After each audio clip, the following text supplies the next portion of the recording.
بسم اللہ الرحمن الرحیم۔ اکثر ایسا ہوتا ہے کہ اسلام کے بارے میں ہماری جو سمجھ ہے وہ بس ادھر ادھر سے سنی ہوئی باتوں پر ہوتی ہے۔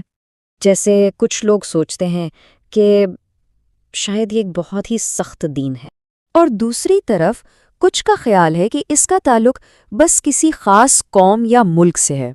تو پھر سوال یہ اٹھتا ہے کہ اسلام حقیقت میں ہے کیا؟ چلیں اس کو میڈیا کی نظر سے نہیں بلکہ اس کی جو اصل تعلیمات ہیں نا ان کی روشنی میں سمجھنے کی کوشش کرتے ہیں۔ تو سب سے پہلے شروعات یہیں سے کرتے ہیں کہ اسلام، اس لفظ کا آخر مطلب کیا ہے؟ دیکھیں، اسلام ایک عربی لفظ ہے اور اس کا سیدھا سا مطلب ہے اللہ کی مرضی کے آگے پوری طرح سے اپنے آپ کو سپرد کر دینا اور اس کے ہر فیصلے پر دل سے راضی رہنا۔ لیکن یہ صرف چند عبادات تک محدود نہیں ہے۔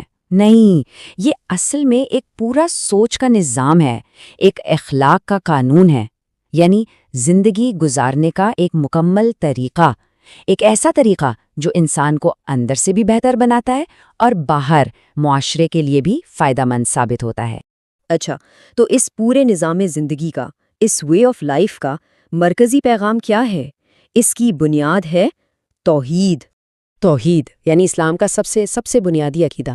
اس کا مطلب یہ ہے کہ عبادت کے لائق صرف اور صرف ایک ہی ذات ہے، اور وہ ہے اللہ۔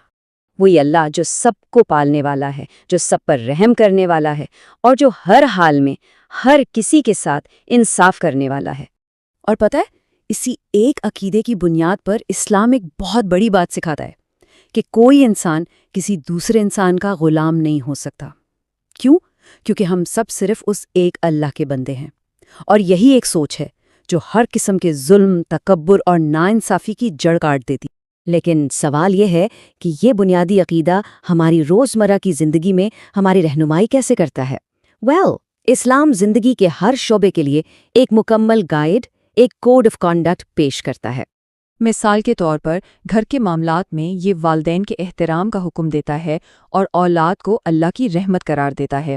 پھر جب بات آتی ہے معاشرے کی تو یہ سکھاتا ہے کہ پڑوسیوں کا خیال رکھنا ہمارا فرض ہے۔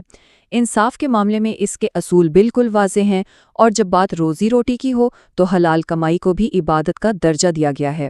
اور انصاف کا معیار کیا ہے اسلام میں؟ یہاں حکم یہ ہے کہ انصاف سب کے لیے برابر ہونا چاہیے۔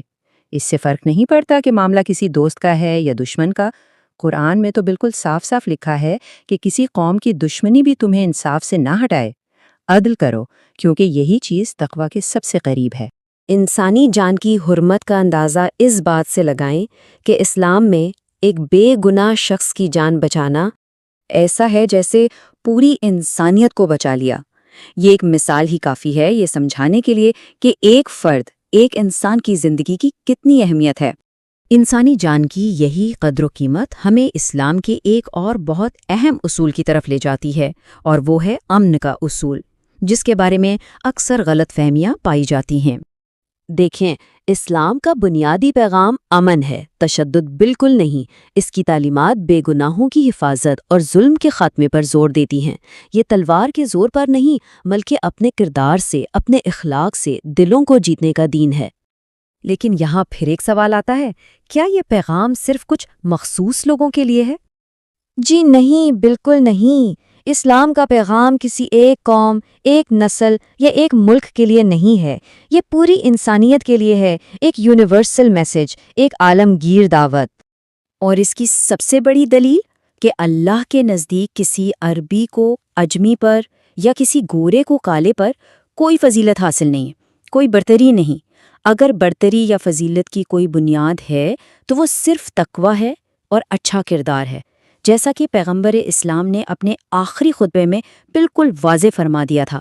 تو پھر وہ اچھا اخلاق، وہ اچھا کردار ہے کیا جس کی بنیاد پر برتری ملتی ہے؟ اور اس دین کی روح کو سمجھنے کا صحیح طریقہ کیا ہے؟ اسلام کی اخلاقی تعلیمات بہت سادہ اور پریکٹیکل ہیں، جیسے کہ ہمیشہ سچ بولو، اپنے وعدے پورے کرو، دوسروں کی غلطیوں کو معاف کر دو، درگزر کرو، مشکل وقت میں صبر سے کام لو، اور سب سے بڑی بات، اپنے الفاظ یا اپنے عمل سے کبھی کسی کا دل مت دکھاؤ۔ اس کو بھی عبادت کا ہی ایک حصہ سمجھا گیا ہے۔ اور شاید اسی لیے یہ بات بہت ضروری ہے کہ اسلام کو اس کے ماننے والوں کے عمل سے نہ پرکھا جائے، بلکہ اس کی جو اصل تعلیمات ہیں نا، ان کی بنیاد پر دیکھا جائے۔ کیونکہ دیکھیں، ایک مسلمان ایک انسان ہونے کے ناطے غلطی کر سکتا ہے، لیکن اسلام کی تعلیمات ہمیشہ مکمل ہیں اور ایک بہترین رہنمائی دیتی۔ تو آخر میں سوال بس اتنا سا ہے کہ اگر کوئی حقیقت کی، امن کی اور دل کے سکون کی تلاش میں ہے تو کیا اسے اپنے سارے تعصبات کو ایک طرف رکھ کر ایک کھلے دل کے ساتھ اسلام کو اس کی اصل روح کے مطابق سمجھنے کی کوشش نہیں کرنی چاہیے؟